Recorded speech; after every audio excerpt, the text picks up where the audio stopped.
नमस्कार, आप देख रहे हैं वीआईपी न्यूज। मैं हूं पद्मा कुलदीप। बढ़ते हैं खबरों की ओर। उदयपुर में कांग्रेस के चिंतन शिविर के बाद छत्तीसगढ़ में भी 2 दिवसीय चिंतन शिविर की शुरुआत हुई है। रायपुर के कमल विहार स्थित माहेश्वरी भवन में बुधवार से शुरू हुए इस शिविर में पहले दिन राहुल गांधी को राष्ट्रीय अध्यक्ष बनाने को लेकर प्रस्ताव पारित किया गया। वहीं कई अहम विषयों पर भी चर्चा की गई। शिविर के दूसरे दिन यानी कि आज बैठक के लिए 6 अलग अलग ग्रुप बनाए गए हैं। प्रत्येक ग्रुप में 5 सदस्य रहेंगे। ये ग्रुप पार्टीगत विषयों पर अपनी बात रखेंगे। जानकारी के मुताबिक आज के सत्र में उदयपुर चिंतन शिविर की घोषणाओं पर विमर्श, संगठन का विस्तार और क्षेत्राधिकार, जिला स्तरीय पदयात्रा, राजधानी रायपुर में आयोजित आजादी की 75वीं वर्षगांठ के कार्यक्रम, संगठन के रिक्त पदों पर नियुक्ति और केंद्र सरकार के खिलाफ आंदोलन जैसे विभिन्न विषयों पर चर्चा की जाएगी। राज्यसभा में छत्तीसगढ़ की 2 सीटों पर कांग्रेस का निर्विरोध निर्वाचन लगभग तय हो गया है। बता दें कि कांग्रेस के बाद जनता कांग्रेस छत्तीसगढ़ ने भी डॉक्टर हरिदास भारद्वाज को अपना उम्मीदवार बनाया है और राज्यसभा के लिए नामांकन भरा गया था, लेकिन नामांकन के लिए अनिवार्य न्यूनतम 9 प्रस्तावक होने की शर्त पूरी नहीं की और प्रस्तावक के तौर पर केवल 3 ही विधायकों के हस्ताक्षर ही दिए गए थे, जिसके चलते जेसीसीजे उम्मीदवार भारद्वाज का नामांकन रद्द कर दिया गया है, जिसके बाद अब कांग्रेस के दोनों उम्मीदवारों का रास्ता साफ हो गया है।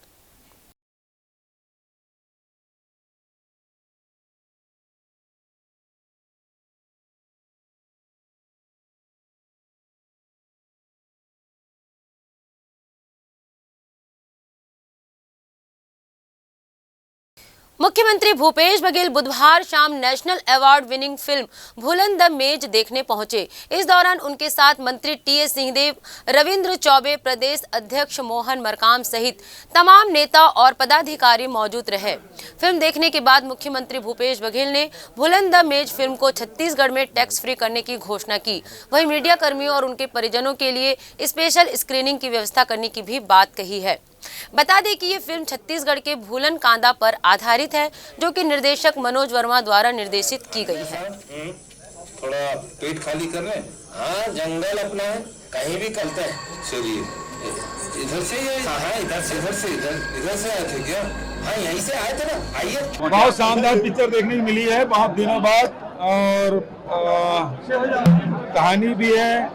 कहानी के छत्तीसगढ़ के जो ग्राम्य जीवन है वो इसी प्रकार से होता है, जिसमें दिखाया गया है जो सहजता, सरलता, प्रेम और एक दूसरे से सहयोग करने की भावना, वो सब कुछ इसमें है।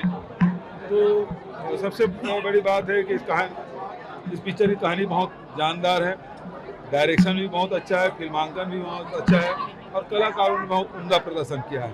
मैं सबको बधाई देता हूँ। अरे कर मुक्ति की मांग कर रहे हैं, मैं कर मुक्ति की घोषणा करता हूँ। कर मुक्ति की घोषणा हो गई भाई। बेरोजगारी की दिशा में छत्तीसगढ़ ने फिर एक बार नया कीर्तिमान स्थापित किया है। Centre for monitoring Indian economy CMI द्वारा जारी बेरोजगारी के नए आंकड़ों के मुताबिक छत्तीसगढ़ इस समय देश का सबसे कम बेरोजगारी दर वाला राज्य बन गया है। CMI द्वारा जारी आंकड़ों के अनुसार मई माह में छत्तीसगढ़ में बेरोजगारी दर मात्र 0.7% ही रही है। CMI द्वारा जारी आंकड़ों के बाद मुख्यमंत्री भूपेश बघेल ने ट्वीट कर प्रदेशवासियों को इसकी बधाई दी है।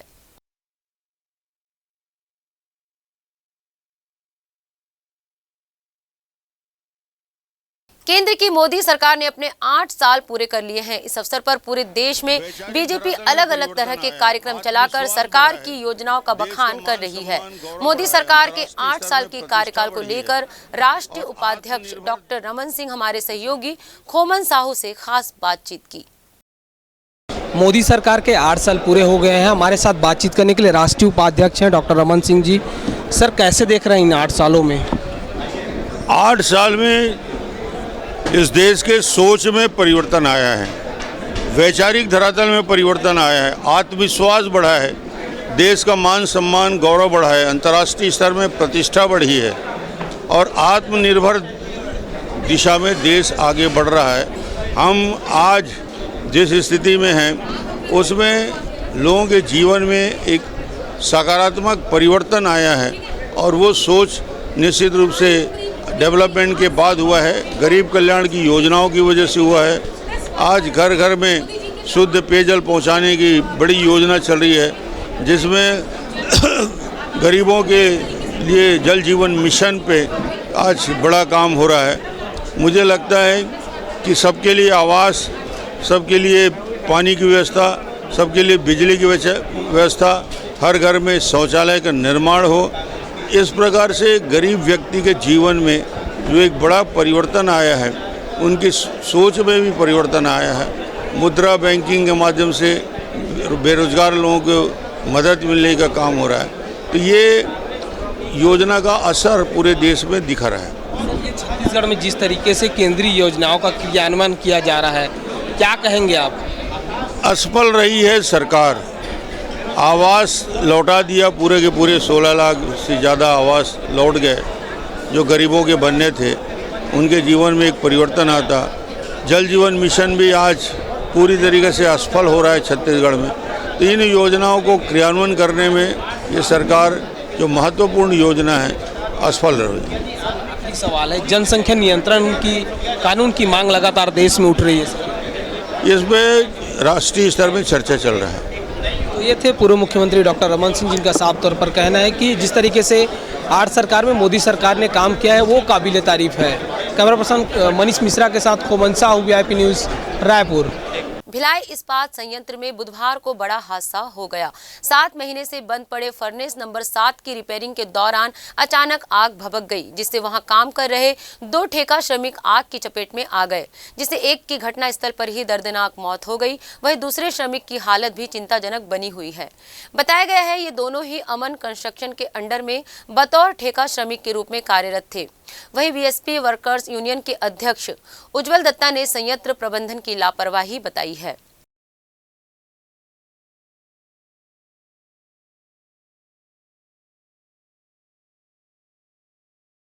भिलाई स्टील प्लांट बहुत बड़ा सेक्टर है। वहाँ पर अगर आप किसी को बंद कमरे के अंदर बैठा के सुरक्षा संबंधी जानकारी दोगे तो नहीं होगा। उसको उस फील्ड में जिस काम को करने जा रहा है उस काम के बारे में उसको बताना पड़ेगा आपको, और आप तुरंत एक श्रमिक को वहाँ लगा देंगे तो ऐसी दुर्घटना होती। बिल्कुल शांत नहीं रहने वाला। हम लोग इसके संबंध में केंद्र सरकार के विभाग को, श्रम विभाग को, केंद्रीय मंत्री को हम लोग चिट्ठी लिख रहे हैं और सारी वस्तुस्थिति की जानकारी दे रहे हैं। इसमें कार्रवाई होना चाहिए। सरगुजा जिले के कमलेश्वरपुर थाना इलाके में पड़ोस के रहने वाले युवक ने 12 वर्षीय बच्ची के साथ दुष्कर्म किया। जानकारी के मुताबिक बच्ची घर से 100 मीटर की दूरी पर पानी भरने के लिए कुआं में गई हुई थी, लेकिन कुआं में बाल्टी नहीं होने की वजह से बच्ची पड़ोसी के घर में बाल्टी मांगने गई और उसी दौरान घर में मौजूद सुखसाय कुजूर ने लड़की को जबरदस्ती घर के अंदर लेकर दुष्कर्म की घटना को अंजाम दिया। इधर पीड़िता ने अपनी आप बीती पिता को जाकर बताई तो पिता ने तत्काल कमलेश्वरपुर थाने में इसकी शिकायत दर्ज करवाई। पुलिस ने मामले में त्वरित कार्यवाही करते हुए आरोपी को 376 का मामला दर्ज कर गिरफ्तार किया और न्यायिक रिमांड पर उसे जेल भेज दिया। आज सुबह लगभग 10 बजे हमको सूचना प्राप्त हुई थी कि ग्राम शमनिया में एक परिवार है, बसदेव साहब, वो थाना उपस्थित है। उन्होंने सूचना दी कि उनकी एक बेटी है 12 वर्षीय, जो कल दिनांक को घर से लगभग 100 मीटर दूर पानी भरने के लिए गई हुई थी, जिनके पास बाल्टी नहीं होने से बाल्टी मांगने के लिए पड़ोस के घर में गई। जब वो पड़ोस के घर में गई तो वहाँ का जो निवासी था, जो आरोपी है प्रकरण में, सुखसाय कुजूर, उसके द्वारा घर में उसको अकेला पाकर, और घर में उसके भी कोई नहीं था, तो उसको जबरन घर के अंदर ले गया और उसके साथ उसने गलत काम किया। इसकी रिपोर्ट पर हम लोगों ने तत्काल कार्रवाई, वरिष्ठ अधिकारियों को के निर्देशन पर तत्काल कार्रवाई करते हुए आरोपी सुखसाय को गिरफ्तार कर लिया है और उसको न्यायिक रिमांड पर भेज रहे हैं।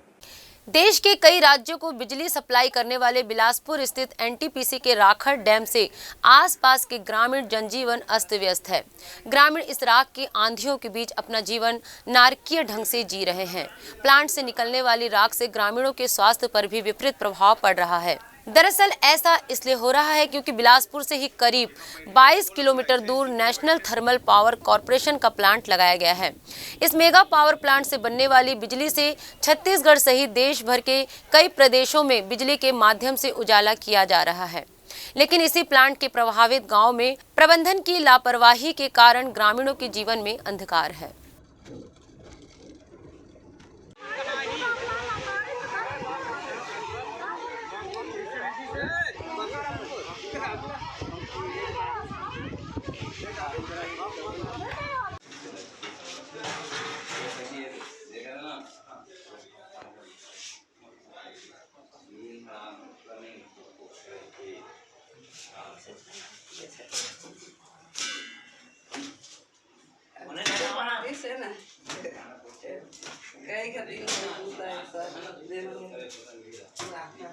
पूरा धो लेगा चारों तरफ ले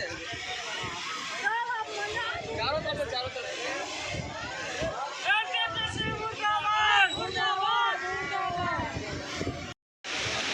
पूरा धो लेगा चारों तरफ ले चारों तरफ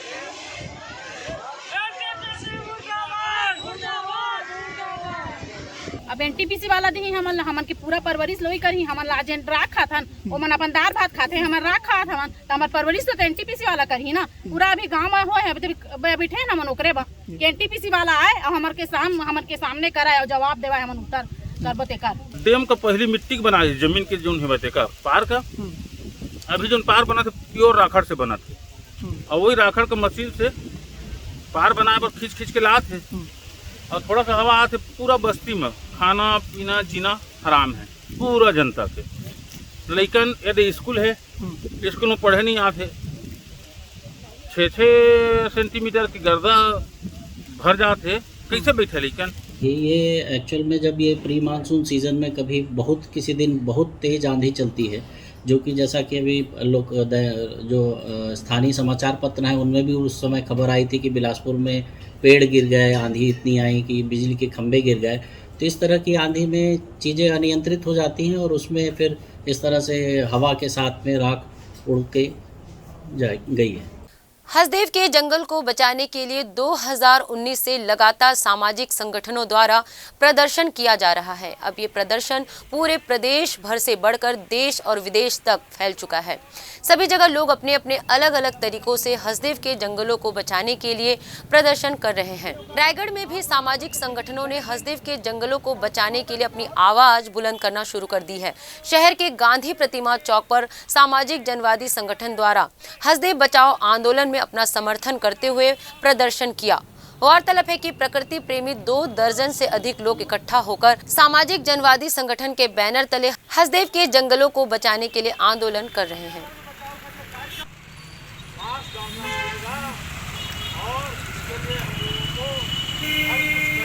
हसदेव बचाओ संघर्ष मोर्चा के समर्थन में यहाँ पे विरोध प्रदर्शन कर रहे हैं। हसदेव बचाओ संघर्ष मोर्चा लगातार 2019 से हसदेव अरण्य में जो कोल उत्खनन के लिए स्वीकृति दी गई है उसके खिलाफ वो प्रदर्शन कर रही है और उस स्वीकृति को आदेश को रद्द करने की मांग कर रही है। 2019 से लगातार वो संघर्ष कर रहे हैं, लेकिन उनकी बात को अनसुनी की जा रही है। उन्होंने 300 किलोमीटर का पद यात्रा भी किया ताकि वो राज्य शासन को अपनी मंशा से अवगत करा सकें, लेकिन राज्य शासन उनकी बातों को सुनना नहीं चाह रही है।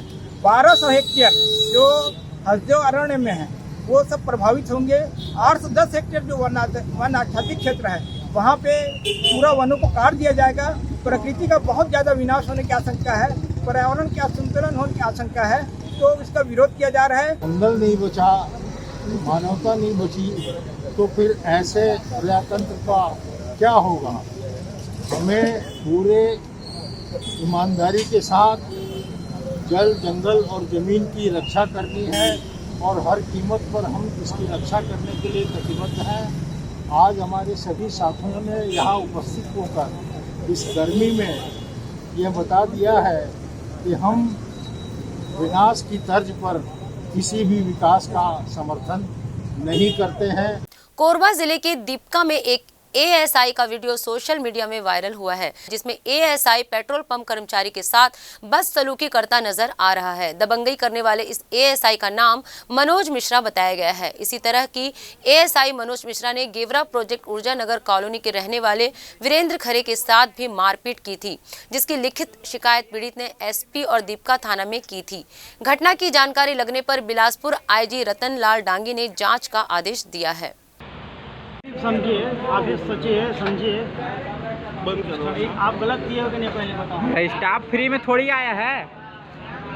सरकारी आदमी हो, फ्री में स्टाफ थोड़ी आया है। सरकार जो क्या किया है, ये क्या किया है। सरगुजा दौरे पर पहुंची केंद्रीय राज्य मंत्री रेणुका सिंह ने कांग्रेस पर आरोप लगाए हैं। उन्होंने कहा कि यहां से दूसरे राज्य के लोगों को राज्यसभा भेजा जा रहा है। यहां कई ऐसे काबिज लोग हैं जिन्हें राज्यसभा भेजा जाना चाहिए था। देखिए, 3.5 वर्षों से प्रदेश के मुख्यमंत्री भूपेश बघेल जी केवल छत्तीसगढ़िया की बात करते हैं। अभी राज्यसभा से भी उनको 2 अपने सदस्य भेजना चाहिए था, लेकिन ये कोई बिहार के हैं तो कोई दिल्ली के हैं, तो ये कैसा छत्तीसगढ़ियावाद है? ये एक बड़ा प्रश्न है। विपक्ष के भी लोग इसको उठा रहे हैं। इसके साथ साथ इस प्रदेश की जनता के मन में भी सवाल है कि हमारे साथ धोखा हुआ है। छत्तीसगढ़िया की बात करते हैं, लेकिन जब उनको कुछ करने की बारी आती है तो वो पूरी जिम्मेदारी वो अपना जनपद दिल्ली का जो 10 जनपद है उनके ऊपर छोड़ देते हैं, और वो जो कहते हैं वो यहाँ से कर रहे हैं। गरियाबंद जिले के शोभा थाना क्षेत्र पुलिस ने बड़ी कार्रवाई करते हुए ओडिशा के हीरा तस्करों को पकड़ा है। इनके पास से पुलिस ने 50 लाख रुपए के 745 नग हीरा जब्त किया। तस्करों की पहचान पिता पुत्र के रूप में हुई है। इसकी वैल्यू कम होगी ना सर, पहले जो बड़े बड़े आते उसमें वैल्यू ज्यादा है, इसकी रेट वैल्यू कम। हाँ, जैसे राजनांदगांव नगर निगम ने बुधवार को जन चौपाल की शुरुआत की। पहले दिन यह जन चौपाल वार्ड 1 और वार्ड 2 के रहवासियों के लिए लगाई गई, जिसमें सफाई, बिजली, आवास निर्माण, निराश्रित पेंशन, राशन कार्ड, प्रमाण पत्र जैसी समस्याएं सामने आई, जिस पर महापौर हेमा देशमुख और निगम कमिश्नर आशुतोष चतुर्वेदी ने त्वरित निराकरण हेतु निगम अधिकारी और कर्मचारियों को निर्देशित किया।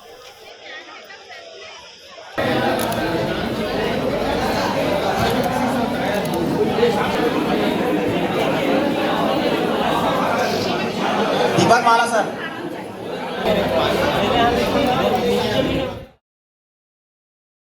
जी हम लोग वहाँ बीड़ी कॉलोनी के पास में जो जगह है, आबादी जगह, वहाँ पे झोपड़पट्टे बना कर निवास कर रहे हैं। 8-10 साल हो गया और हमको पट्टा चाहिए। हमारे और पड़ोसी लोग को, कुछ लोग को मिल गया है पट्टा और कुछ लोग को नहीं मिला है। तो नहीं मिला है, जिसमें हम 10-15 घर के हैं जिसको पट्टा नहीं मिला है, और लाइट भी नहीं है, मीटर नहीं लगा है।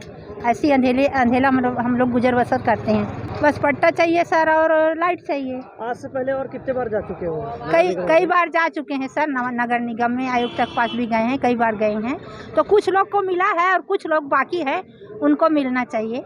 हम लोग बाकी है 10-15 घर के। देखिए, जन चौपाल हमने आयोजित किया हुआ है। वार्ड नंबर 1 और 2 का जन चौपाल है और प्रतिशत भी आप देख सकते हैं, जनता का बहुत अच्छा प्रतिशत मिल रहा है। हमारी ये अवधारणा थी कि जो हमर सरकार हमर द्वार कंसेप्ट है, माननीय मुख्यमंत्री महोदय जी की जो मंशा है, उसी अवधारणा पर अमल करते हुए हम जनता के बीच जाकर, वार्ड में जाकर उनकी समस्याएँ, उनके जो भी आवेदन हैं, उनके सुझाव, वो सभी सुनेंगे, उनका निराकरण करेंगे और सुझावों पर अमल करने का भरसक प्रयास करेंगे। और इस पे हम काफ़ी हद तक सफल होते दिख रहे हैं। आज पहले दिन सारे 51 वार्ड्स में ये चौपाल आयोजित किए जाएंगे और इसमें हम कोशिश करेंगे कि मैक्सिमम जो आवेदन है उनका समीक्षा करके समय सीमा में निराकरण कर लें। बुधवार को रायगढ़ नगर निगम में समाजवादी पार्टी के कार्यकर्ताओं ने हल्ला बोला। उन्होंने निगम प्रशासन पर आरोप लगाया है कि संजय कॉम्प्लेक्स सब्जी मंडी निर्माण और पेठू डबरी के लिए राशि स्वीकृत हो चुकी है, पर निगम के सुस्त रवैया के कारण अब तक निर्माण शुरू नहीं हो पाया है। समाजवादी पार्टी के कार्यकर्ताओं ने कहा कि यदि निर्माण कार्य जल्द शुरू नहीं हुआ तो आंदोलन किया जाएगा। हाँ, लोक सेवा केंद्र है वहाँ पर। हाँ, देखिए, हम लोग संजय कॉम्प्लेक्स और पैठू डबरा के लिए आए हैं। यहाँ पे संजय कॉम्प्लेक्स का निर्माण नहीं हो रहा अभी तक, जिसके लिए लोगों के यहाँ पे परेशानी हो रही है। उसका टेंडर भी हो गया है, उसका पैसा भी पास हो गया, वर्क ऑर्डर भी जारी हो गया, लेकिन कांग्रेस सरकार की उदासीनता के कारण ये काम नहीं हो पा रहा है। कांग्रेस वाले बिल्कुल ध्यान नहीं दे रहे हैं इसको। हम लोग अगले 3 महीने के अंदर फिर उग्र आंदोलन करेंगे रायगढ़ में। हम लोग जिसकी सारी जिम्मेदारी शासन प्रशासन की होगी। आश्वासन दिए हैं कि हम लोग जल्द से जल्द पूरा करेंगे, बोल रहे हैं उसको। राजनांदगांव जिले के खुज्जी विधायक छन्नी साहू और उनके पति चंदू साहू पर पैरीटोला गांव के रहने वाले श्यामदास साहू ने अपनी जमीन पर अवैध कब्जा करने का बड़ा आरोप लगाया है।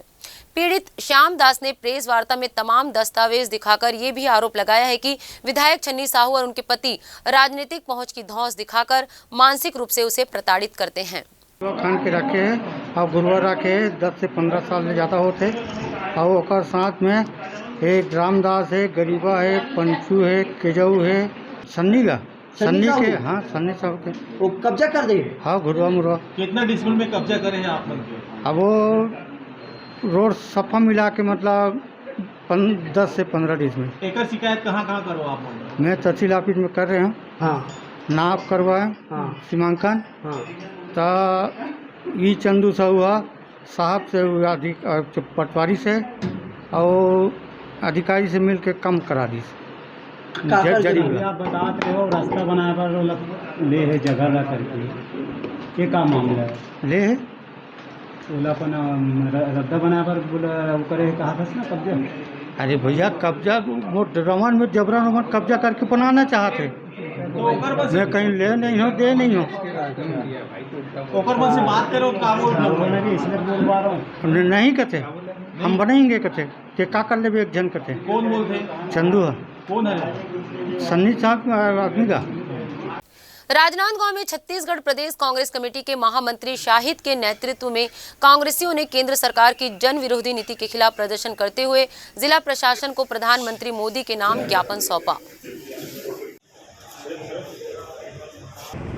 हम लोगों ने माननीय प्रधानमंत्री जी ने जो 8 साल का उनका कार्यकाल हुआ है और 8 साल के कार्यकाल में जो जनता को निराशाजनक हाथ लगी है, जैसे उन्होंने जो घोषणा करी थी कि हम किसानों को 2022 में किसानों का आय को दुगुनी करेंगे। अभी 2022 चल रहा है और किसान इस 2022 में खेत के काम के लिए एकदम सर पे खड़ा हुआ है कि बस बारिश आई और किसान को खेत के लिए काम चालू कर रहा है। आज 2022 हो गया लेकिन किसानों के आय के दुगना का कोई अता पता नहीं है। उनकी जो कार्य योजना है उसका कोई अता पता नहीं है। किसानों के लिए जो खाद बीज है उसमें GST लगा के उसको इतना महंगा कर दिया गया है कि वो एक तो पर्याप्त मात्रा में खाद किसानों को मिल नहीं रहा है और इसको इतना महंगा कर दिया गया है कि वो किसान की पहुंच से दूर होता जा रहा है। तो किसान की जो खेती के लिए ये जो केंद्र की जो सरकार है वो कुछ लाभ देने के काम नहीं कर रही है। आज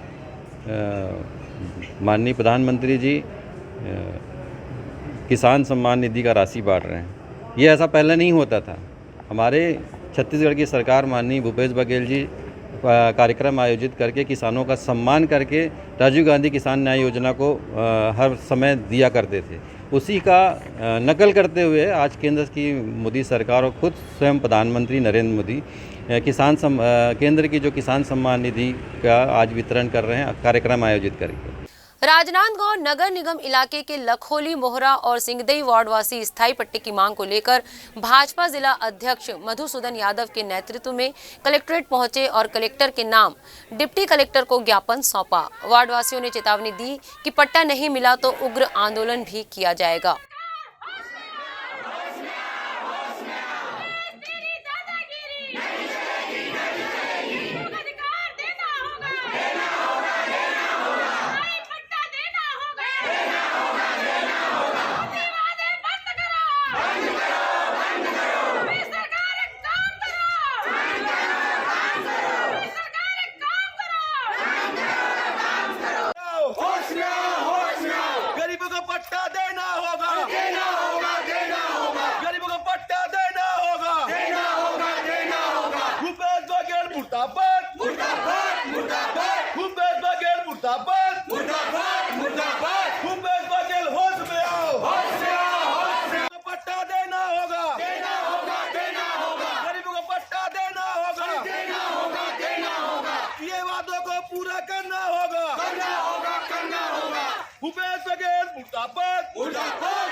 आज बैगापारा और मोहारा ये दो क्षेत्र के नागरिक आए हैं, इनको अस्थायी पट्टा मिला है। ख़ास तौर पर जो बैगापारा का मामला है, बैगापारा का जो मामला है वो ऐसा है कि 20 एकड़ ज़मीन वहाँ पर पहले ट्रांसपोर्ट नगर के लिए आरक्षित रखा गया था और 10 साल पहले ट्रांसपोर्ट नगर कंप्लीट हो चुका है। अब उसका लैंड यूज़ चेंज करके इनको पट्टा देना चाहिए। यदि नहीं दे रहे हैं तो भी हटाने की जो क्रिया हो रही है, वहाँ बोर्ड लगा दिया गया। ना सिर्फ बैगापारा में बल्कि संतोषी नगर, मठपारा, डबरी, महादेव नगर, ऐसे अनेक बस्तियों में इन लोगों ने ये एक बोर्ड लगा दिया है कि 15 अगस्त तक के आप हट जाइए, नहीं तो आपको सरकारी योजनाओं का लाभ नहीं मिलेगा। हम ये देखना चाहते हैं कि किसकी माँ ने दूध पिलाया कि इनको सरकारी योजनाओं के लाभ से वंचित कर देगा, और किसने दूध पिया है कि इनको वहाँ से हटा देंगे। इस लड़ाई को हम बहुत बड़ी ताकत के साथ लड़ेंगे। अगले कदम में यदि इन लोगों ने अपना स्टेप वापस नहीं लिया तो GE रोड को बंद करेंगे, इनके सहयोग से बंद करेंगे, इनके सपोर्ट से बंद करेंगे, क्योंकि अब इनको न्याय संगत तरीके से नहीं हटाया जा रहा है, इनके साथ अन्याय किया जा रहा है। वो ज़मीन अब फ्री हो चुकी है और पट्टा दिया जा सकता है तो पट्टा भी दिया जाए, और अभी तात्कालिक रूप से तो जो हटाने की प्रक्रिया इन लोगों ने प्रारंभ किया है उसको तुरंत रोका जाए। इस बुलेटिन में फिलहाल इतना ही। देखते रहिए VIP न्यूज़। नमस्कार।